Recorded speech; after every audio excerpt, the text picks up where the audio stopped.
Você está na Virtual. Muito mais que conexão. Uma questão de estilo.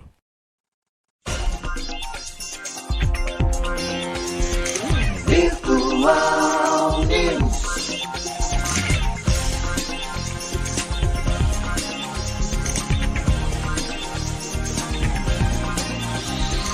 Virtual Notícias.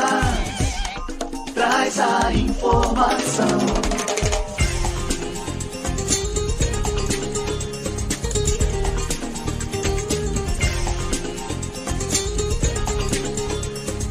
Virtual News. 10 horas mais 9 minutos. Bom dia! Começa agora o Virtual News desta terça-feira, 8 de agosto de 2023. Um bom dia aos poderes constituídos, executivo, legislativo e judiciário. E um bom dia especial a você que faz parte do quarto poder, que é a sociedade organizada. Bom, é a rádio virtual da tecnologia a serviço sempre da informação. Terça-feira, mudança de temperatura, mudança de tempo, a chuva chegando. Daqui a pouquinho também o frio deve acentuar. Afinal de contas, embora estejamos vivendo o El Ninho, estamos em pleno inverno. Isso mesmo, inverno.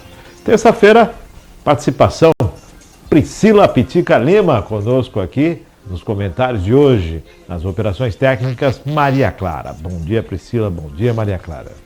Bom dia, Márcio. Bom dia, pessoal de casa. Desculpa aí a voz um pouco cansada, mas hoje não é segunda-feira, hoje não tem força do ódio, hoje é só sabá e conseguir descansar a segundona. Estamos aqui firmes e fortes na terça-feira para participar do Virtual News. Legal, Pitica tá de boa, tranquilona, que bacana. Vamos estar falando aí do festival que rolou no fim de semana, isso aí. Festival do Mangue, muita coisa. A gente está extasiado boa, ainda, né? Muita energia boa, muito legal. É bom quando uma coisa acontece com tanta maestria e com tanta energia positiva, né? Vamos estar falando disso no final do programa. É isso aí. Vai ser muito legal. 10h11, vamos conhecer as pautas do Virtual News desta terça-feira. Principais notícias desse dia 8 de agosto de 2023. Nicolás Maduro cancela a presença na cúpula da Amazônia. As vacas amigas do clima criadas para arrotar menos metano. Minas não cultiva a cultura da exclusão. Somos um só país, diz Pacheco. Lula sanciona a lei que proíbe vínculo empregatício entre igrejas e religiosos. Amém. Projeto das fake news vai combater desinformação, dizem debatedores. Liberdade provisória de 90 réus relacionadas a 8 de janeiro. PGR pede que a STF anule a investigação da PF sobre kits de robótica que envolvem Lira. Produção de veículos em julho recua 16,4% em um ano, diz Anfávia. Relator da reforma tributária recebe hoje o ministro da Fazenda, Fernando Haddad. Essas são as pautas do Virtual News desta terça-feira, Pitica. Agora vamos às matérias, às manchetes que não podemos deixar passar em branco. Para não passar em branco, queda de braço entre Globo, artistas e Janja vai decidir futuro do projeto das fake news na Câmara, da Folha de São Paulo. Bolsonaro nega o uso de Pix com familiares e diz que gastou 14 mil com Mega Sena, Folha de São Paulo. Cefaz transfere 795 milhões no primeiro repasse do ICMS de agosto aos municípios. Moraes manda Dino compartilhar com a CPMI imagens do Ministério da Justiça de 8 de janeiro. Banco Central anuncia que Real Digital vai se chamar Drex. Quem é a traficante, uma das criminosas mais procuradas do Espírito Santo, que se entregou à polícia após pedido do filho de 6 anos, está no G1. Reajuste de planos de saúde coletivos mais que dobram em relação aos individuais, está no R7. Sem acordo na Câmara, votação do arcabouço fiscal fica incerta e emperra PAC, está no UOL Notícias. O governo enfrenta novo embate com bancada evangélica após resolução da saúde sobre aborto e maconha, está no O Globo. Lucro do Itaú e Unibanco sobe 13,9% e vai para 8,7 bilhões de reais no segundo trimestre, manchete do Jornal do Brasil. Repasse do ICMS, esse é o primeiro repasse, a perspectiva do mês, a expectativa, né, para o mês de agosto é de 3,6 bilhões de reais sendo distribuídos para os municípios do estado de São Paulo. Pancadaria de Janja com artistas, fake news, como é que fica? Quem ganha, quem não ganha? Vai ter direito autoral, matéria? Como é que vende? Tá uma maravilha, cadê o pessoal né? do Amor Venceu, né, gente? Calma, vamos ter calma, vamos sentar, vamos conversar, né? Esse negócio de ficar brigando aí. Não dizem que o amor venceu, né? O pessoal aí da direita não costuma dizer que a Globo tá do lado, né, da esquerda. Então, tá vendo? Não é bem assim não, né, Márcio? Farinha pouco, meu pirão primeiro. Embora 54,4 milhões de reais foram gastos, foram investidos em propaganda da emissora no primeiro semestre. Né? Passou dos 20 e poucos milhões do ano passado. Tudo bem. Mas agora é interessante, né? A Janja figurando nessa questão aí das articulações. Há um tempo atrás eu tinha comentado aqui com você, lembra que havia rumores de que estavam já preparando a Janja, né? Para ela seguir aí o projeto, né? Então, óbvio que ela vai estar à frente de muitas coisas aí, né? Para poder encabeçar, para ser mais presente no mandato aí, né? Do Lula, para já ir se preparando, quem sabe, para ser a próxima, né? Aí, presidente do país, quem sabe? Será que ela vai conseguir espaço aí entre Alckmin e Haddad? Então, nunca se sabe. Né? A gente estava comentando aqui ontem essa questão do posicionamento, inclusive, do Zema, de Minas Gerais, do pessoal. Porque com o Bolsonaro fora do jogo, existe uma potência de votos que a extrema-direita, ou então a contrária ao governo atual, na votação da presidência, que vai ficar aí a possibilidade de analisar um nome. E lógico, a grande vitória no pleito anterior foi o nome de Lula. Sim. Foi o nome de Lula, que foi a grande vitória. Sim. Haddad perdeu em São Paulo para um candidato do Carioca. Um carioca, nada contra o Tarcísio, mas só para pontuar que o Haddad já tinha sido prefeito de São Paulo e em São Paulo ele perdeu para o Tarcísio, que inclusive, foi a primeira vez. Inclusive foi um prefeito não reeleito, né, Márcio? Não reeleito. Então, mostra-se que para o estado de São Paulo o PT está sempre abaixo, né? Não alcança. E qual é o nome do PT para nível nacional para enfrentar uma possível, um Bolsonaro possível, então um possível agrupamento de forças que possam aí estar nesse embate, que continua o embate após as eleições. A gente percebe a divisão do país, o que é salutar, né? Não é ruim. Não Olha, pode mas ser eu radical. acredito que eles vão ficar bem homogêneos aí para a próxima, hein? Porque ontem eu estava dando uma olhada aí nas notícias e eles acenaram positivamente em relação ao Boulos, né? De finalmente dar a oportunidade ao Boulos de ser candidato a prefeito em São Paulo, Mas não foi com o apoio do PT, indicando, né? inclusive, a esposa do Haddad como vice dele, né, do Boulos. Então, assim, eu acredito que essa unificação agora, eles cumprindo com o que sempre, né, fica ali rodeando, a oportunidade do Boulos, né, eu acho que agora eles vão começar a se fortalecer a partir daí, viu, Márcio? Começou uma corrente forçar para que o Boulos saísse pelo Partido dos Trabalhadores. Sim. E aí, não, o pessoal está ali dentro e vai. Porque o Boulos era tido como possível senador do estado de São Paulo. Naquela composição, candidato a senador e tudo mais, Márcio França foi, Boulos ficou, Boulos se elegeu deputado e Márcio França não se elegeu senador. Sim. Nessa composição, depois das eleições, com o nome de Boulos para a Prefeitura de São Paulo, o PT começou a se posicionar querendo Boulos, e aí, ou então indicar alguém para a cabeça. E o pessoal não, agora é a vez do Boulos, porque de acordo com os bastidores, combinado não sai caro. É isso aí, se eles honrarem, né, o compromisso, eu acho que isso vai fortalecer bastante aí o PT, né, junto com o PSOL, vai mostrar que eles realmente têm o interesse no coletivo e não querer ser o destaque sempre, né? Que essa é uma das maiores críticas, né, em relação ao Partido dos Trabalhadores, é que eles querem muito ser sempre os protagonistas, apesar de não serem aqui o único partido de esquerda que existe, né? E chama atenção a questão da esposa do Haddad potencialmente como vice. Né? Sim, é. Manter um pé na canoa. Pois de repente, isso não ajuda, isso atrapalha. Tem que pensar bem. Bom, nós estamos falando da questão da fake news, que deve estar avançando lá, vai ser discutido muita coisa ainda, né? Mais alguma dessas para não passar? Olha, eu gostaria de comentar sim em relação aí à bancada evangélica, né? Que mais uma vez está colocando empecilho aí em pautas importantíssimas de saúde Enquanto eles não entenderem que a questão do aborto e a questão da liberação até da maconha ou do canabidiol, que seja, é uma questão de saúde pública, a gente não vai conseguir seguir em frente, Márcio. Eu, Pitica, sou contra o aborto. Eu sou contra o aborto. Mas eu sou a favor da descriminalização.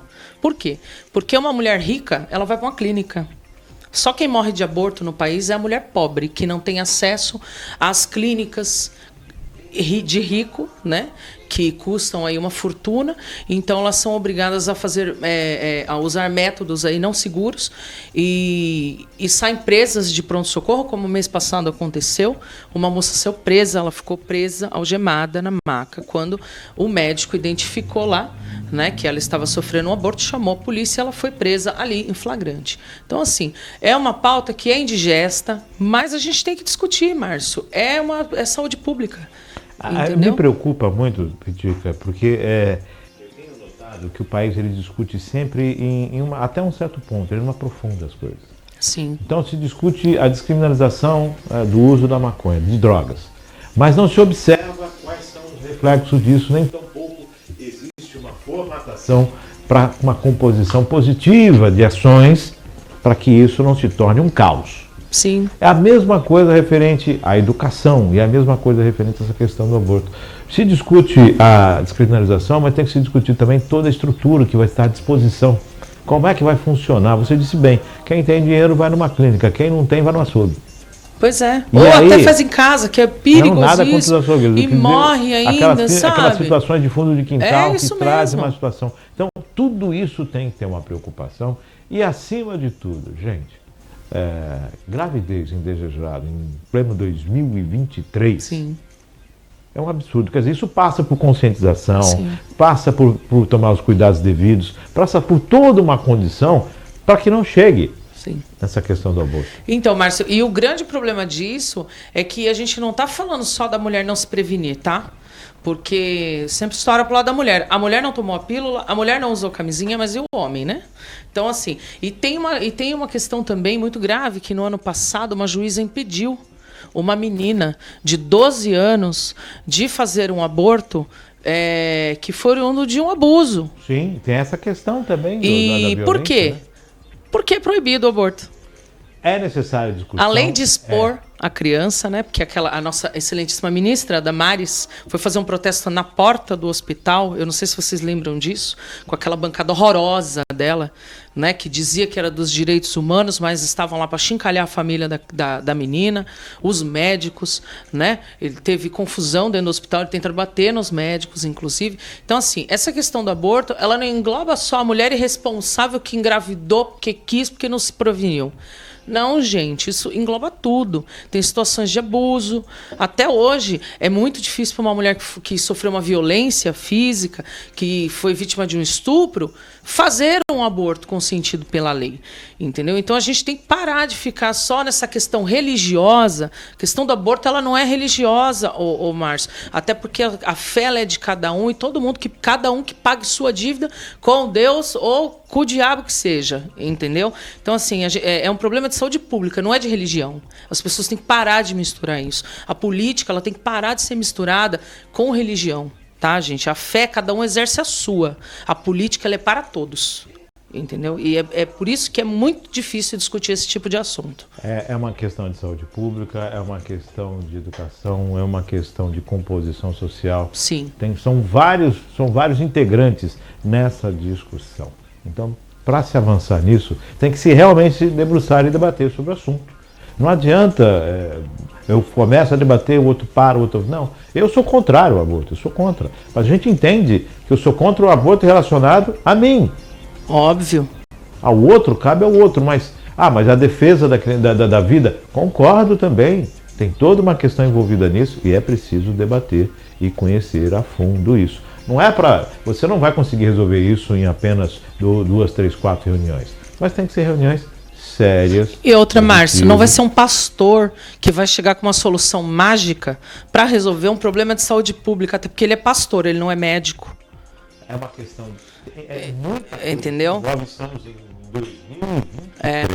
Eu fico bem irritada com essa situação de a bancada evangélica, com todo respeito aí aos evangélicos, que me respeitam, inclusive, tá? Porque, infelizmente, a gente vive num mundo globalizado que nem todo mundo respeita todo mundo. Mas, assim, a bancada evangélica, por exemplo, eu sou uma mulher. Ela não me representa. Ela não me representa. E por que eles acham que eles têm o direito de querer decidir sobre um assunto que envolve a vida de todo mundo, das mulheres do país inteiro, entendeu? Então, assim, eu acho que a religião tem que ser praticada no templo, tem que ser praticada na sua casa. Uma coisa é uma coisa, outra coisa é outra coisa. A gente tem que formar uma bancada de médicos, de cientistas, de especialistas em direito da infância, em especialistas de violência doméstica, sabe? Em especialistas na saúde da mulher para poder decidir isso. Eu acho que a bancada evangélica não é a bancada mais adequada para isso. Tem toda uma questão que envolve a espiritualidade, alguns entendimentos. Os espiritualistas observam de uma forma, os evangélicos têm um outro entendimento, os católicos têm um outro entendimento. O que é salutar é de se debruçar sobre o assunto e se discutir sobre o assunto, não apenas como o final, mas como tudo que leva a isso acontecer. Sim. E isso, acho que é esse conhecimento, esse conceito, e olhar realmente para as questões que envolvem isso, e principalmente para as questões sociais, aí sim a gente vai começar a caminhar no rumo de buscar ser mais adequado. Com certeza. Justo, ou talvez com permissão a reconhecer o direito de outra pessoa. Acho é isso aí. 10h25, vamos às pautas do Virtual News desta terça-feira.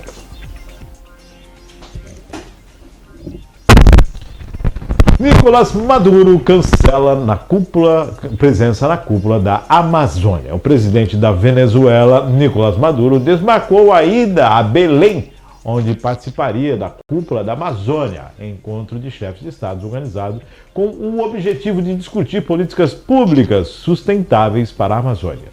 Por recomendação médica, em decorrência de uma otite médica que tenho, fui obrigado a suspender minha agenda pública, tuitou Maduro.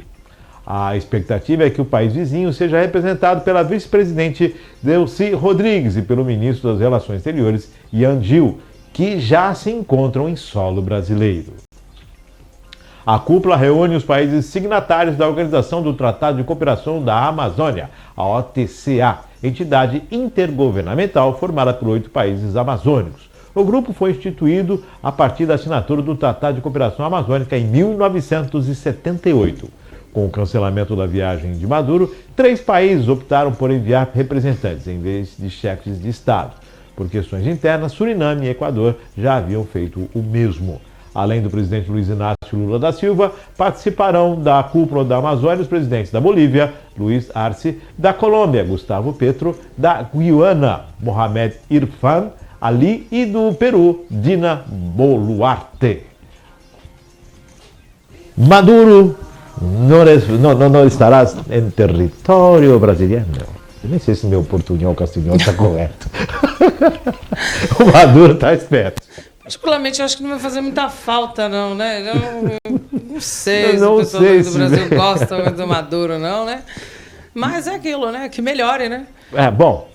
Petro tá lá também, com certeza é da farpa. E o bicho é pegar. É da farpa e, inclusive, se Lula fosse defender Maduro, também não ia ficar assim, porque lá fora, respeito o Luiz Inácio Lula da Silva, respeito o presidente, mas há uma conjectura nacional, uma conjectura atual, em relação a essa questão da Ucrânia e da Bolívia e da Venezuela. Que o pessoal diz que 6 sindicalistas foram presos lá. Um absurdo, 10 dias atrás. Condenados. Acho que é 16 ou 20 anos de prisão. E agora? E aí o pessoal fala, o que é uma ditadura? E por golpe. Democracia, ditadura, e agora? Então, como fica? Bom, a cúpula da Amazônia, mas a discussão hoje é sobre a vinda do Maduro, a não participação do Maduro. Tem a males que vem para o bem, né, Márcio? A Amazônia agradece. Agradece. 10h28, vamos para a próxima matéria. Sem o Maduro. As vacas amigas do clima criadas para arrotar menos metano. Quando os bezerros do produtor de leite canadense Ben Lloyd nascerem na próxima primavera, eles estarão entre os primeiros no mundo a serem criados com uma meta ambiental específica, arrotar menos metano. Lloyd é um agricultor de terceira geração de Lindley, Ontário. Começou em julho a inseminação artificial de 107 vacas e novilhas com o primeiro sêmen do touro no mercado com a característica genética de baixo teor de metano. A chegada da genética comercialmente disponível para produzir gado leiteiro que emite menos metano para ajudar a reduzir uma das maiores fontes do potente gás de efeito estufa, dizem cientistas e especialistas da indústria pecuária. Os arrotos são a principal fonte de emissão de metano do gado. A Cemex, a empresa de genética que vendeu o sêmen a Lloyd, disse que a adoção das características de baixo metano pode reduzir as emissões de metano do rebanho leiteiro do Canadá em 1,5% ao ano e até 20% e até 20 a 30% até 2050. As informações são da agência Reuters. Já pensou? Você vai comprar carne lá, picanha, está escrito gado com menos metano. Gado arrota menos. Gente, coitada das vaquinhas, quer dizer que estão botando a culpa nelas agora. Do gás metano, né? Quanto mais, na verdade, vai ter que ter uma compensação. Quanto mais gado, vai ter compensação. Gente, já pensou do começar céu, a taxar? Cada vaca taxa o metano que produz? Minha Nossa Senhora, deve ser muito metano, né? Porque elas são gordinhas, né, Márcio? Tanto por cima como por baixo, né? Misericórdia, né, gente?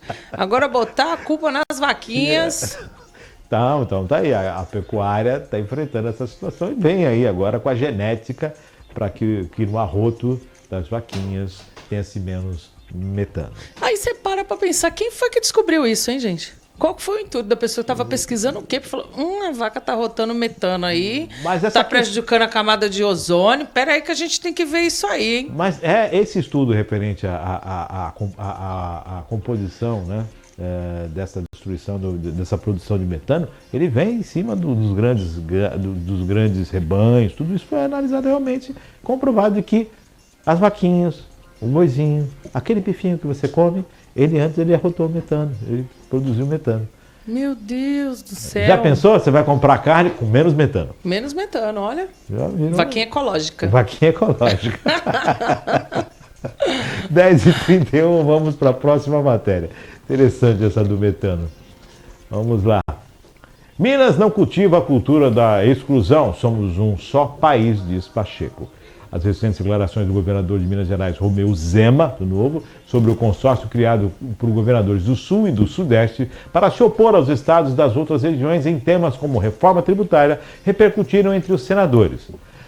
Na manhã dessa segunda-feira de ontem, o presidente do Senado, Rodrigo Pacheco, se manifestou por meio de rede social. Não cultivamos em Minas a cultura da exclusão. JK, o mais ilustre dos mineiros, ao interiorizar e integrar o Brasil, promoveu a lógica da união nacional. Fiquemos com seu exemplo. O valoroso povo do Norte e do Nordeste, dedico o meu apreço e respeito. Somos um país só, disse Pacheco. É de uma imbecilidade. Em pleno 2023, um governador vir com essa historinha de separatismo mais uma vez, né? Você acredita que isso tem viés separatista? Ou, na verdade, com essa questão que envolve a reforma tributária, a composição ali da federação, dos estados, a representatividade, o percentual que cada estado vem, ou chegou a hora, minha situação está difícil, eu quero meu dinheiro aqui? Não, Márcio, eu acredito que seja questão política. Aquela questão de que na eleição, quando o pessoal da direita perde, vem com aquele papinho de o Nordeste não sabe votar. Aquela ladainha que a gente ouve toda eleição, né? Para presidência. Gente, pelo amor de Deus, quer separar? O Sul, vem sempre dali de baixo, né? E vem subindo, né? Esse papinho de, vamos separar, nós somos mais do que eles. Gente, não são. Não são. Eles, o Norte, o Nordeste, a gente tem que parar de querer se comportar como se fôssemos melhores, né, do que o pessoal do Norte e Nordeste. 2023, que cabeça tacanha. Isso. E graças a Deus está repercutindo super mal essa fala do Zema, tá? Para mostrar para ele que o Brasil ainda respeita como o país como um todo, tá? E que vem de uma minoria, essa ideia tacanha de achar que só eles têm o poder e o direito de discutir sobre o que realmente aí importa e rege o nosso país, né, Márcio? Nessa composição do Conselho Federativo, é lógico que os estados que têm o maior número de habitantes estão pleiteando uma representatividade maior, até porque a conta é maior. Sim. A conta é maior. Não dá para você ter um estado que tem mais de 20 milhões de pessoas ter o mesmo peso de um estado que tem 20 milhões. Nós estamos falando das pessoas, estamos falando de despesa. Já pensou? Você com 10 pessoas eu te dou 1.000 e o outro com 100 eu dou 1.000 também? Quer dizer, não é isso. Há uma composição. Só que a coisa está tomando uma outra formatação. E tudo por causa da saída de Bolsonaro, da disputa política. Aquela mesma ladainha de sempre. Que você vê ali, final de eleição, né? Ai, que o Nordeste isso, não sabe votar. A culpa não é minha, a culpa não é minha. Gente, acabou a eleição. Gente, já foi, já.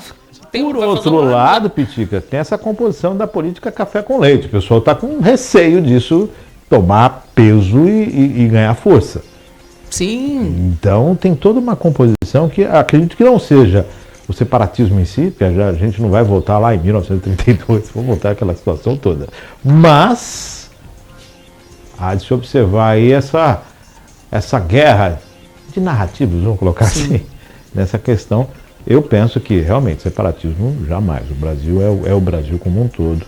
Agora, que o governo federal tem que tirar menos do pedaço do bolo e devolver mais para os outros, com certeza. Enxuga a máquina, vai sobrar dinheiro para muita coisa, né? E que é igual a gente vê o ICMS, os municípios recebem apenas 25% da arrecadação do ICMS. E, na verdade, tudo acontece onde? No município. As pessoas moram no município, adoecem no município, estudam no município, colocam seu lixo na rua, no município. Então, tem toda essa formatação. Vamos ver como é que vai ficar esse imbróglio político aí. Essa questão do sul, sudeste, norte, nordeste, esquerda de um lado, direita do outro. Eu entendo que tem esquerda, eu já nem considero isso esquerda, mas tudo bem, vamos ao termo. Eu entendo que tem esquerda em Minas, em São Paulo, no Rio Grande do Sul, assim como tem direita em todo o norte, nordeste. Quer dizer, essa é a forma da democracia, né? Todos conviverem, embora com ideais diferentes, mas objetivo comum. Sim, eu tenho certeza que o povo mineiro discorda dessas falas, né? Preconceituosas e separatistas, né? Do seu governador, porque a gente é um só, o país é um só. O país mais miscigenado do mundo, mais democrático. Então, eu acredito que eles não estejam em concordância com isso. Eu vou reformular aquela coisa do farinha pouca, meu pirão primeiro, né? Um cadinho de leite, meu queijinho primeiro. Vamos lá. É isso aí. 10h36, vamos para a próxima matéria. Lula sanciona a lei que proíbe vínculo empregatício entre igreja e religiosos. O presidente Luiz Inácio Lula da Silva sancionou a lei que altera a conciliação das leis do trabalho, a CLT, para estabelecer que não exista vínculo empregatício entre entidades religiosas e seus membros.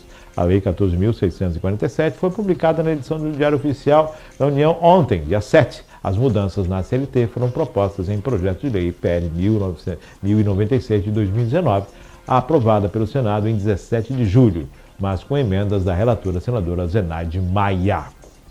Amém, aleluia, agora não paga mais. Não paga mais, não vai ter vínculo empregatício. Então, algumas situações, eu não sei se vai retroagir para beneficiar, né? Se já tiverem os processos trabalhistas que devem estar em andamento, acho que não alteram. Mas daqui para frente, ninguém mais pode colocar a igreja no pau, como dizem, né? A gente chegou numa época que a igreja virou uma empresa, né, Márcio? Não é mais uma questão de fé, de religião, né? Acabou virando uma empresa.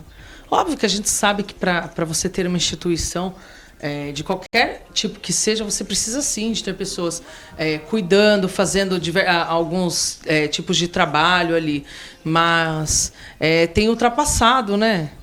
Existe o trabalho voluntário e existe o trabalho de ofício. Sim. Uma secretária, um administrador, com o pessoal da limpeza, se é uma pessoa que esteja ali para prestar esse serviço, igual nós sabemos que existem igrejas e templos que necessitam de uma mão de obra específica e diurna, né, diária, para que se possa fazer as ações necessárias. Nem sempre se tem voluntários. Nessa questão aqui agora, eu queria entender como é que vai ficar essa questão, né, do vínculo empregatício. Como é que você faz? Agora o pessoal vai ter que fazer as coisas por amor, né, Márcio? Amor a Deus. Amor a Deus. Lembrando que o dízimo ele pode ser pago em dinheiro ou em prestação de serviço. Você pode dizer, eu vou dar um dia do meu trabalho para a igreja. Pois é. A forma de contribuição é o meu dízimo. De repente isso começa a vigorar, então, né? A vigorar. Pois é, agora o pessoal vai para a igreja prestar serviço por amor, que assim seja. Que a ideia é justamente essa, né? Por amor. Depois quero saber quando é que vai o dinheiro de muita arrecadação. Né? 10h39, é lógico, a gente não está contra a igreja aqui não. A gente está entendendo a relação capital-trabalho. 10h39, às vezes o capital é fé, né? Vamos à próxima matéria. Projeto das fake news vai combater desinformação, dizem debatedores. Durante a audiência pública promovida pelo Conselho de Comunicação Social, CCS, parlamentares, jornalistas, especialistas em comunicação e conselheiros defenderam a aprovação do projeto de lei votado ao combate às fake news. Eles consideram a proposta como um passo importante no combate à desinformação e ao aumento de ataques e intimidações aos jornalistas no país. O debate nesta segunda-feira, dia 7, foi coordenado pela presidente do CCS, pelo presidente Miguel Matos. Debater. Interessante seria que se o projeto fosse debatido na internet, né?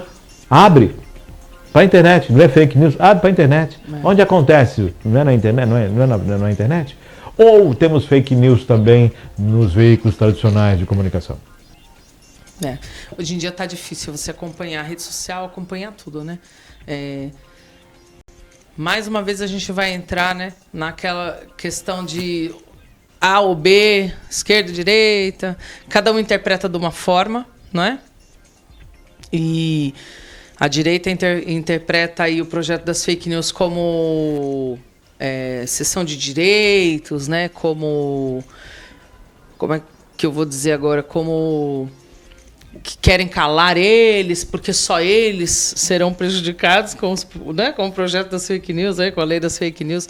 Eu meio que não entendo isso, né? Eu cheguei a ler um pouco esse projeto das fake news. Algumas das coisas desse projeto me deixaram meio encafifada mesmo, principalmente em relação a nome em rede social. Eu acredito que eles devam ter mexido já nisso, porque muita gente ficou meio ressabiada, que era a questão do nome que você tem no seu Instagram, por exemplo. O meu Instagram não tem o meu nome, Priscila. Poucas pessoas me conhecem como Priscila. Tá lá, Pitica.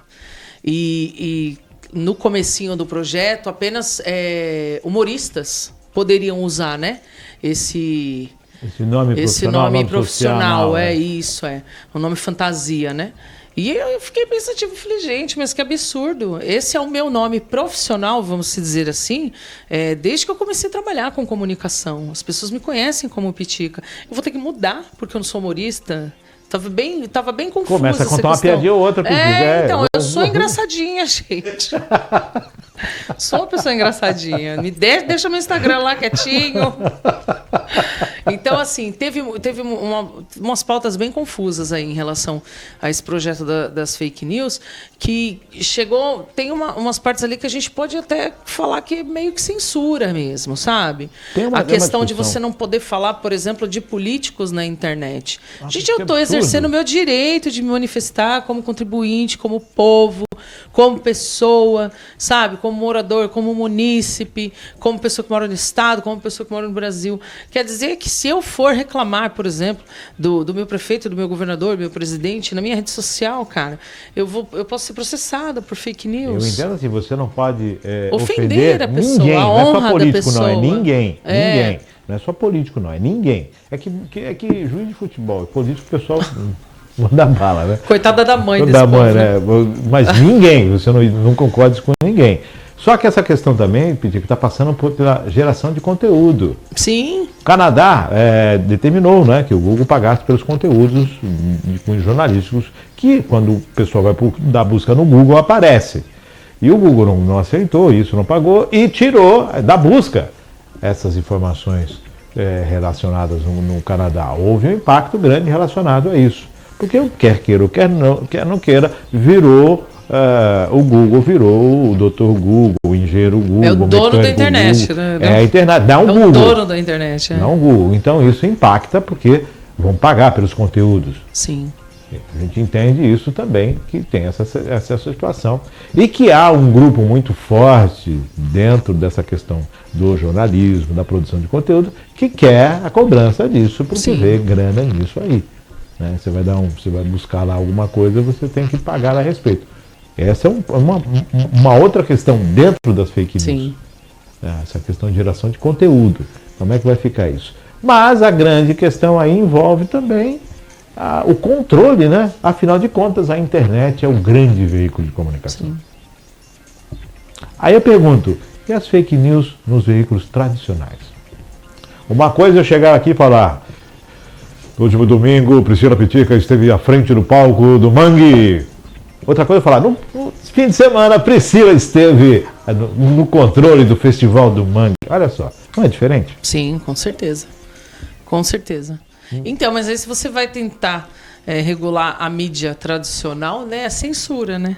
Então. É censura. Na mídia tradicional é É censura. E Agora, na internet? Na internet é controle? É controle, é. Quer dizer, como é que fica essa situação? Então, Sim. é bem difícil chegar no meio termo. Tem que ser discutido, gente, mas também não pode demorar muito, né? Porque os crimes continuam acontecendo, né, na internet. E por causa da internet, né? Porque tem muita coisa que, infelizmente, acaba saindo da internet e indo para fora. Proibição de determinados sites para menores de 18 anos. Como é que o pessoal Isso faz? é lenda, né, gente? E é lei. Então, E é o pessoal- lei, mas e é uma ela é lenda. lenda. E isso vai além da internet. Isso Então- vai... já muda de questão. Isso vai na questão familiar, de educação. Os meus filhos, quando eram pequenos, acessavam a internet. Eu tinha um controle. A minha filha já tinha um canal no YouTube quando ela tinha 7 anos. E ela você? criava conteúdo naquela época que saiu aqueles livros de colorir. Jardim Encantado. E ela pintava e ela ia lá, gravava os vídeos dela e postava: olha, gente, hoje eu vou mostrar o desenho que eu pintei, tal e tal. Só que eu tinha o controle disso. Entendeu? Ela postava, ela gravava, eu assistia e depois a gente subia o vídeo junto.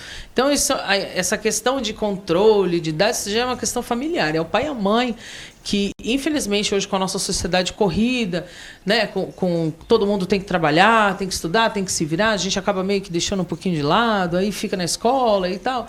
Então, assim, o controle é bom, mas não é a internet que tem que dar educação para os filhos da gente. Aí que você tocou num ponto positivíssimo. Essa relação do controle é saber de onde veio e para onde foi. Sim. Aí sim, então as informações na internet, o pessoal está discutindo a fake news, mas não está se aparelhando para realmente controlar. Fulano postou alguma coisa agora.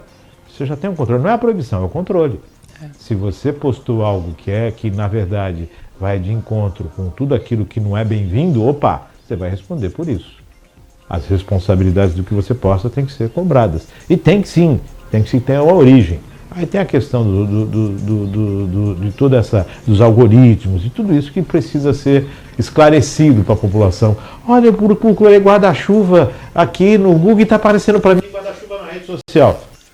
O Google controla a vida da gente. Entendeu? Como é que fica isso? Nossa, eu pensei, eu comentei, eu estava falando alto que eu estava querendo ver pizza. Está aparecendo pizza para mim agora.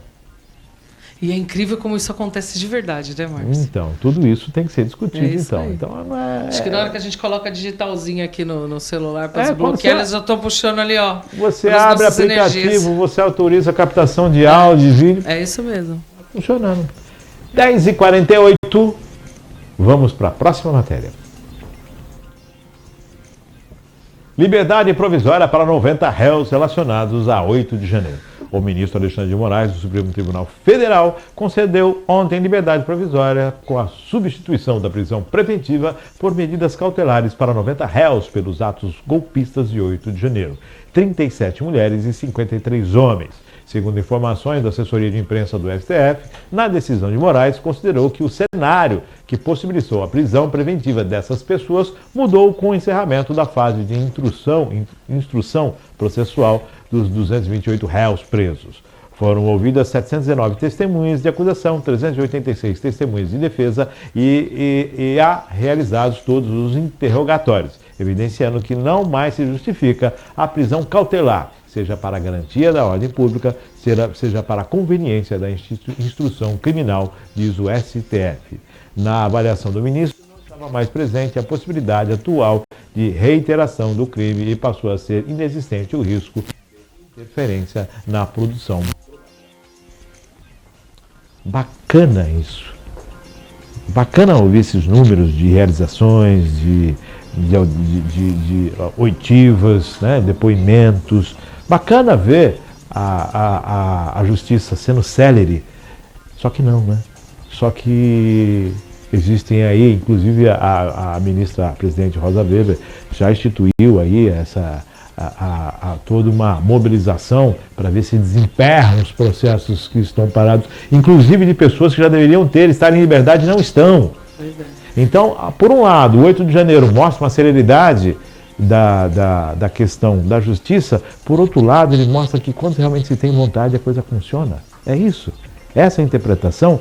Delael perdeu o mandato rapidamente, perfeito, justiça foi aplicada, mas tem pessoas políticas aí, ícones políticos, que têm mais de 20 processos. E processos cabeludos. Sim. Márcio, é aquela balança que pesa sempre, né, meu? Quem tem dinheiro, quem não tem. Infelizmente, a gente fica... parece que é repetitivo, né? A gente está aqui num looping eterno das mesmas informações, mas não é, gente, é que não muda. É que não muda. A balança, né, de classe social, de questão financeira, ela sempre pende mais para um lado do que para o outro, né? E assim a gente segue. Estão entrando agora em uma outra modalidade, né? Não ficam mais presos, não ficam sob cautela. Né? Já não podem mais atrapalhar, né? A questão das investigações que seguem. Sim. Mas a gente chama isso para aquelas ações que acontecem contra o cidadão e acabam se estendendo na justiça, decorrente aí de todo um problema burocrático e de falta de mão de obra técnica, seria isso? Sim. Gente, e assim... Não é fácil um processo chegar no STF, não, tá? Não pensa que, vou aqui na primeira instância, vou aqui na segunda... Vou ligar pro Xandão e já vai. Não é assim, não. É um processo para chegar no STF, meu amor, para ser julgado, demora, hein? Demora bastante, bastante mesmo. Então a gente está observando o 8 de janeiro como uma coisa atípica. Sim. E de repente é por isso essa atipicidade dentro do rito jurídico, essa celeridade. Pois é. 10h51, vamos a mais uma matéria. PGR pede que a STF anule a investigação da PF sobre kits de robótica que envolve Lira. A Procuradoria-Geral da República, a PGR, pediu ao Supremo Tribunal Federal a anulação da investigação sobre suspeita de desvios em contratos de kits de robótica que envolve aliados do presidente da Câmara dos Deputados, Arthur Lira. A manifestação revelada pela UOL está sob segredo de justiça e foi confirmada pelo Globo. O pedido é assinado pela Vice-Procuradoria-Geral da República, Lindora Araújo. Ela defende que a investigação deveria ter sido iniciada no Supremo e não na primeira instância, justamente porque o caso poderia ter relação com o deputado federal. No dia 6 de julho, o ministro Gilmar Mendes já havia suspendido toda a investigação e desdobramento sobre a suspeita de irregularidades na compra de kits de robótica. Segundo a decisão, o inquérito deveria seguir na Justiça Federal de Alagoas para análise do STF. O que chama atenção é a nulidade. Não tem que dar para cá. Não, começa dali. Não, volta de lá. Não, fica de cá. A tal Teve o desvio no kit de robótica, é um assessor do deputado. É lógico, não foi o deputado, foi um assessor do deputado. É lógico, a influência por ser assessor do deputado. Sim. Isso é claro. Agora, daí se te dizer que o deputado está vinculado, é outros 500, né? Mas que a ação siga, né? É que esses pedidos pega mal, né, Pitica? Dá a impressão que eles não querem, de fato, resolver o problema, investigar, né? Se houve crime, se não houve, né? É a tal da burocracia judicial, né? Olha, não era para ir ali, não. Era aqui. Não era a pasta verde, é a pasta azul. Então, são detalhes que, às vezes, pode deixar um criminoso impune, por exemplo, né? E pega mal para a opinião pública. Com Como certeza. pega mal para a opinião pública? Olha, para ter começado lá e volta, pega mal para a opinião pública, porque no chão de fábrica o cidadão não vive isso dia a dia, né? Sim. Para ele é sempre a pior porta, sempre o pior jeito, sempre a pior forma, né? Opa, se fosse um Silva qualquer, tava lá na grade, lá esperando resolver quem é que ia, se era em cima, se era embaixo, se era do lado. Espera aí que a gente vai ver se tem pasta para tudo. É isso aí. E agora, lógico, tem todo o trâmite, tem o rito, tem a determinação legal, tem o que tem que ser feito, a gente compreende isso perfeitamente. Só que pega mal, né? Não é de bom tom, não fica, deixa o pessoal desconfortável. Sim. Vamos ser polido, né? Deixa o pessoal desconfortável. 10h54, próxima matéria. Produção de veículos em julho recua 16,4% em um ano, diz Anfávia. A produção de veículos caiu 16,4% em junho, na comparação com o mesmo período do ano passado, chegando a 183 mil unidades na soma de carros de passeio, utilitários leves, caminhões e ônibus. Frente a junho, houve uma queda de 3,3% da produção das montadoras, conforme o balanço divulgado na segunda-feira pela Anfávia, que representa o setor. Teve 1 bilhão e 800 para a compra de veículos, para aquela questão do desconto de 10, do desconto de 8 mil, teve toda essa situação, mas o que me chama a atenção é que o ano passado as vendas foram maiores que este ano, que teve ainda esse auxílio do governo na redução dos impostos. Quer dizer, qual é o cenário do ano passado para esse ano que mudou, que se vendeu menos carros, tá? A produção está acontecendo, montadora suspendendo aí alguns contratos, fazendo algumas autorizações, redução, diminuindo aí a linha de montagem e aguardando uma melhora do mercado. Mas chama atenção, né, Pitica? Eu acredito que essa questão do ano passado para cá, Márcio, é que toda mudança de governo, as pessoas ficam meio com o pé atrás, né? Talvez umas se adiantaram, eu vou comprar agora, antes que ano que vem piore a situação, né? Então, eu acredito que possa ter sido isso também. Mas vou falar para você, tá difícil comprar um carro, hein? Um absurdo, tá caro, apesar desse benefício aí que o governo tem dado para os tais carros populares, né? Que, da minha concepção, não existe carro popular de 50 mil reais. De 40 mil reais, para mim, não é um carro popular. Eu acho que um carro popular, ele é popular quando ele está na faixa ali de 20 a 25 mil reais. Eu acho que é um preço ok para pagar num carro popular. Entendeu? Porque quando você compra um carro popular de 50 mil reais, você vai pagar 80, você vai pagar 90 nele. Aí aquele não é popular mesmo. Né? Tem que ver para onde, de quem é esse popular, né? Que significa? É conhecimento? Popular para quem? Para quem, né? Se perguntar para todo mundo se conhece o carro, ele é popular. Agora no preço mesmo. Isso aí. Então, tanto que tem aumentado a venda dos usados, né? Sim, nunca teve tão aquecido aí o mercado dos usados. Porque, gente, não tá dando para comprar carro zero não, viu? E olha que a gente não quer comprar carrão não, tá, gente? A gente quer comprar um carro para poder ir ali no mercado, voltar e dar um passeio com a família. A gente não quer uma Ferrari, tá, gente? A gente não quer um carrão para ficar desfilando, de repente, se reduz de IPVA, se tira alguns impostos, Sim. De repente facilita a vida do brasileiro para comprar carro. E também a questão dos juros, né? Você compra um carro popular e paga um carro do último modelo, né, último tipo, Sim. Fica complicado, né? Isso aí. Você pega um carro, deixa um rim, um fígado, pega os filhos e penhora lá, fala, vou deixar os 2 moleques aqui para poder pagar o carro, como garantia. Pegar um Fuscão aí, que esteja em bom estado, que já não paga PVA, já não paga, né? Olha, teve um amigo meu aqui em Cubatão, Márcio, tem uma loja que fica ali... Eu não vou lembrar agora o nome da rua. A antiga Rua da Cidadania. Pedro José Cardoso. tem uma loja ali, uma oficina, né, de esquina, e é caminho para eu ir para casa, né, sempre. E eu passo lá e eu fico babando nos Fuscas lá, coisa mais linda. Tem uns 4, 5 Fusca à venda lá, inteiraço, lindão. Tem um verde lindo lá. Um amigo meu que abriu mão dos carros que tinha, dos carros últimos dele cultivo, comprou um carrão antigo com mais de 20 e poucos anos, que não paga IPVA, só paga um licenciamento, arrumou o carro todo e falou, tô ótimo, porque eu gastava com outros carros de imposto e tudo mais, eu agora aproveito, viajo, passeio, gasto, fico à má vontade. Isso aí. No meu bolso. Tá difícil. Farinha pouca, meu pirão primeiro. 10h58, vamos à próxima matéria.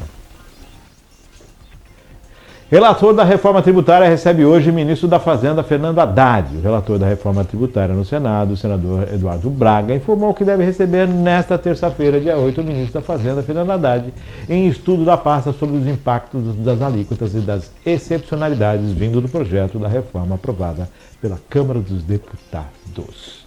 Excepcionalidade é a questão da comissão do Conselho Federativo, composto pelos estados, que podem sofrer alterações agora, porque está no Senado e os estados vão fazer pressão agora sobre essa questão. Eu quero ver como é que o astronauta vai votar. Vamos ver, vai começar a novela, né? Vai começar. Porque agora vamos lá desfiar o rosário, né? Como dizem.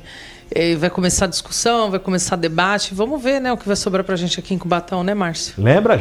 Pacheco já falou, não é de Minas. Minas, aí tem os deputados, tem os senadores de São Paulo, todos os estados têm a sua bancada no Senado e vai começar essa tramitação. Lembrando que qualquer alteração volta para a Câmara. Pois é, então, é o tal da novela. Arcabouço, reforma tributária, essa questão que envolve todo esse orçamento, inclusive que está barrando o PAC. Porque o PAC deve ser anunciado agora, tem toda a pompa do PAC no dia 11, se eu não me engano, vai ter o anúncio do PAC, né, o grande projeto do governo Lula, mas que na verdade não está nada definido porque tem o teto de gastos e tem a questão do arcabouço fiscal, que não andou. Sim. Sem o arcabouço, no PAC. Então tem toda essa situação. Ficar de olho aí no desenrolar dessa semana, que até o final do mês querem votar o arcabouço. E eu não sei se isso vai acontecer. Vamos agilizar, né? Se esse povo trabalhar, pelo menos funciona, né? Ou para o bem, ou para... Pois é, né? 11 horas em ponto. Próxima matéria. Encerramos aqui as matérias atuais? Ótimo! Eu quero agora colocar o pé no mangue. Eu quero falar a respeito do evento que aconteceu em Cubatão no final de semana. Foi sexta, sábado e domingo? Sábado e domingo. Sábado e domingo. A preparação começou na sexta-feira, sábado e domingo, na praça do Crevin. Januário Esteva de Lara Dante. Esteva de Lara Dante. Isso. Que esteve lá, que teve atrações aí o dia inteiro para os públicos, tanto infantil quanto adulto. Teve de forró, rock and roll, teve de comida vegana, ao grande a torresmo. Torresmo do Jimmy. Teve tudo, famílias ali presentes, prestigiando. Parabéns pelo evento, porque há muito tempo eu não via um público tão tranquilo e tão assim, unificado. Olha, gente, conseguimos tirar o Márcio de casa em 2 dias seguidos, hein? 2 dias seguidos, eu pisei lá no território do Mangue, no território do festival. Parabéns. É isso aí. A gente terminou assim no domingo, acabados, Márcio. Acabados, mas feliz, porque deu tudo certo. A gente deu muito trabalho, muito trabalho. As semanas a gente estava fazendo 3, 4 reuniões aí, né? Por semana, porque tem uma comissão organizadora, né, por trás, né, que é o Paulo da Aceites, o Wesley do Mangue, o Thiago Cunha, fotógrafo, eu, Pitica Lima, tem a Cida Bernardes também, que ficou aí em contato com as bandas, que acertou o horário, tudinho das bandas. Tem a Valéria também, que ficou responsável, né, pelos estandes ali do pessoal que estava expondo, os artistas. Estava a Aline também com os escritores de Cubatão. O que a gente tem que deixar bem claro é que todo mundo que participou do evento, seja expondo, seja tocando, seja se apresentando, seja ali cozinhando, é de Cubatão ou tem uma ligação com Cubatão, porque o intuito do Festival Mangue Arte Cultura era justamente relembrar a época dos festivais que tinham em Cubatão. Isso é muito importante e deu super certo. A galera aderiu, o pessoal levou, a gente estava pedindo, leva cadeira de praia para você sentar, curtir, né, e tal, e ficar ali. O pessoal levou, a criançada foi para a praça. Domingo foi assim, sábado foi mais correria, né? Porque faltavam alguns detalhes ali. Eu cheguei lá às 9 da manhã e saí de lá meia-noite. Então, assim, foi mais estressante, vamos dizer, no sábado, mas correu tudo bem, né? Teve alguns atrasos, assim, nas bandas e tal. Que é normal, a gente já estava contando com isso, mas não teve ocorrência nenhuma. Quem foi lá, o artista local se apresentou, quem expôs, conseguiu passar sua mensagem, ficou tudo muito bonito. A estética ficou bonita, a qualidade de som, de imagem, ficou tudo muito bonito. Eu fico muito emocionada e honrada de ter trabalhado com essa equipe, que eu falei da comissão, que trabalhou legal, tá? E todo mundo, desde a técnica, o pessoal do Estúdio A, que foi a empresa que a gente contratou para ficar no som, né, com os artistas, eles foram perfeitos, às vezes até perfeccionistas demais, né? Por isso que às vezes acabava acontecendo um atraso aqui, um atraso ali, porque eles realmente queriam entregar um som 100% pro pessoal. As meninas que ficaram ali no apoio de palco, a Tota e a Dona Zefa, estavam ali o tempo todo cuidando dos artistas ali, né? Do pessoal do staff, já tomou uma aguinha, já comeu seu lanchinho e tal. Então, assim, é só para lembrar que a arte cubatense vive, Márcio. Ela vive, ela pulsa ainda. Eu sou chato. Eu sou enjoado. Eu fico olhando ali os detalhes, olhando para cá, porque eu entendo assim, o brasileiro ele quer um país melhor. E o que ele faz para ter um país melhor? Sim. Eu quero... O Congresso não me ajuda e tudo mais, o Congresso não faz as coisas. Mas aí você fura uma fila. Aí você passa na frente do idoso, aí você senta no ônibus e finge estar dormindo para não dar a vaga para uma mulher ou para uma pessoa de mais idade. Né? Mas o que eu estou falando isso? Porque lá eu fiquei observando, que era natural. E o que me admirou foi as pessoas, a consciência das pessoas que estavam ali. Elas iam procurar, até a Maria Clara apontou, olha ali, a pessoa ia procurar o lixo para colocar o lixo. Sim. As pessoas estavam ali num clima de confraternização, ninguém saiu para arrumar arenga. As pessoas saíram para curtir um som, para curtir um sol, para curtir muita uma boa família, música, para curtir a oferta que tinha, a praça lotada de crianças. Famílias ali queimando o seu gatinho, né, fazendo seu churrasquinho. Rolou até os churras na praça. Churras na praça, o pessoal envolvido, todo mundo com as suas cadeirinhas sentado, tomando a sua cerveja, bebendo o seu refrigerante, curtindo o seu fim de semana com paz e tranquilidade e respeito ao mundo. Todo mundo convivendo ali. Santistas, palmeirenses, corintianos, são paulinos, todo mundo convivendo. E o som é que comandava tudo. Uma tranquilidade, uma paz. Artistas se apresentando, artistas plásticos também ofertando o seu trabalho, o pessoal da Luperley, então, muita gente. Bacana. Eu particularmente gostei do ambiente, gostei da formatação, né, e gostei de tudo aquilo que aconteceu enquanto eu estava lá. Que, não vi confusão, não vi discussão, muito pelo contrário. Eu vi muita harmonia e muita amizade. Parabéns a vocês da comissão. Muito obrigada, porque olha, deu trabalho, mas a gente saiu ali esgotado no domingo. Esgotado. Quando eu sentei, assim, Márcio, acabou, eu desci do palco, falei, agora eu vou tomar um chopinho. Eu sentei na beira da calçada ali ao lado do Wesley e falei, amigo... A gente conseguiu, hein? Antes de acabar o evento, muita gente procurou a gente. Quando vai ter o próximo e tal? Mas é importante lembrar também quem nos ajudou a proporcionar esse evento, né? O Festival Mangue Arte Cultura, ele é um evento que teve o apoio aí da Secretaria de Turismo, a de Cultura e de Meio Ambiente, e ele foi... feito a partir da emenda de 3 vereadores da cidade, Márcio, que ajudaram aí, que colaboraram, porque foi um evento com muita qualidade. As pessoas que fizeram as suas exposições, não teve cobrança nenhuma, nós entregamos a estrutura para todo mundo, tá? Eles chegavam lá com o material deles para expor, e porque é isso que a gente quer o povo de Cubatão ocupando seu espaço, seja ele artista, seja ele artesão, seja ele fotógrafo. Então, assim, nós demos uma estrutura para os artistas de Cubatão poder expor o seu trabalho. E quem foram essas pessoas que nos ajudaram? O vereador Alessandro, o vereador Afonsinho e o vereador Tinho. Eles chegaram com as emendas parlamentares impositivas para a gente, para ajudar a fazer esse evento, e foi muito bom, muito bom. Eu espero que eles tenham gostado do resultado, né, da aplicabilidade aí, né, da verba que eles enviaram para a gente. Se eles gostaram tanto quanto eu, ano que vem vai ser melhor, né? Vai rolar. Mas muito obrigada mesmo. Agradecer também o pessoal da TV Polo, que fez a cobertura 100% ao vivo. Magnífico. Parabéns pra galera da Polo. Incrível. Pode entrar lá. Quem perdeu o festival, vocês entram lá no YouTube do pessoal da TV Polo, que foi transmitido 100% ao vivo. Tá salvo lá as lives.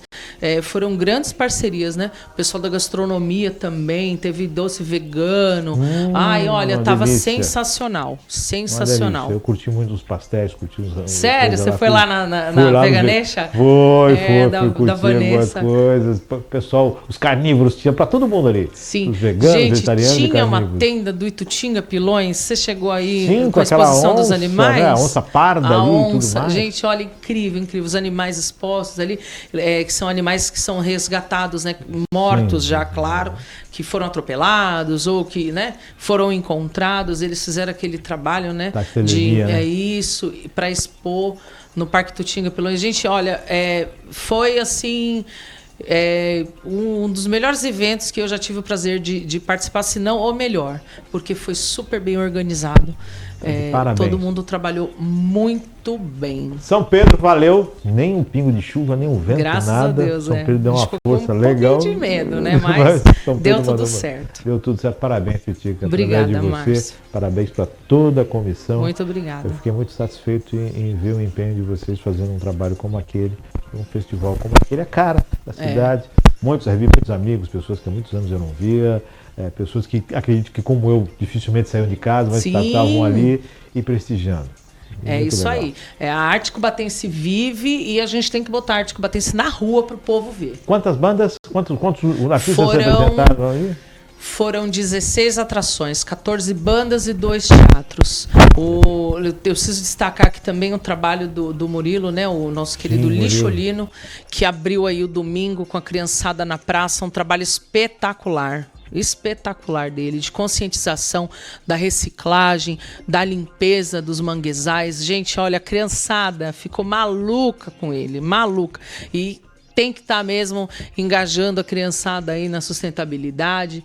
Cada criançada com a sua garrafinha. A gente teve um ponto de apoio lá de água, né, de hidratação, que a Sabesp mandou pra gente um bebedouro. O pessoal levava a garrafinha de água, o ciclista parava lá, enchia sua garrafinha, o seu copo, e o Lixolino ali divulgando com a gente.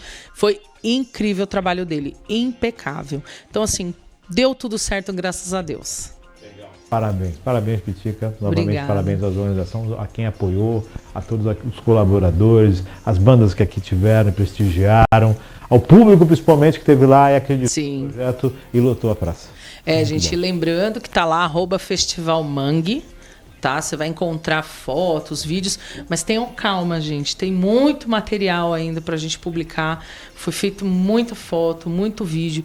Então, acalmem o coração de vocês, porque a gente também cansou. A gente precisa descansar um pouquinho para retomar, porque foi assim, todo mundo que trabalhou ali foi pelo menos 12 horas em pé, correndo para cá, correndo para lá, tira foto, vai dar entrevista, vai para palco, sobe drone, sobe não sei o quê. Então, gente, calma. Material, as fotos, vocês vão encontrar lá no Festival Mangue do Instagram. E nós já temos algumas fotos também aqui no portal TPC. Você que não entrou lá, tem uma matéria bem legal lá do festival, com fotos, com vídeo. Então, se você quer ver se você apareceu em alguma foto, dá um pulinho lá e aguarda um pouquinho que no @Festival Mangue vai sair muita coisa ainda. Para você que esteve lá, vai poder se rever, ver o festival. E para você que não teve, vai passar raiva por ter perdido. Pois Com certeza. Vai querer ou marcar assiste lá no canal da TV Polo, né, no YouTube, para ver o que perdeu. É isso aí. Agradecendo a Pitica. Muito obrigado por estar aqui conosco mais uma vez, colaborando, comentando as matérias. Agradecendo a sua audiência, agradecendo mais.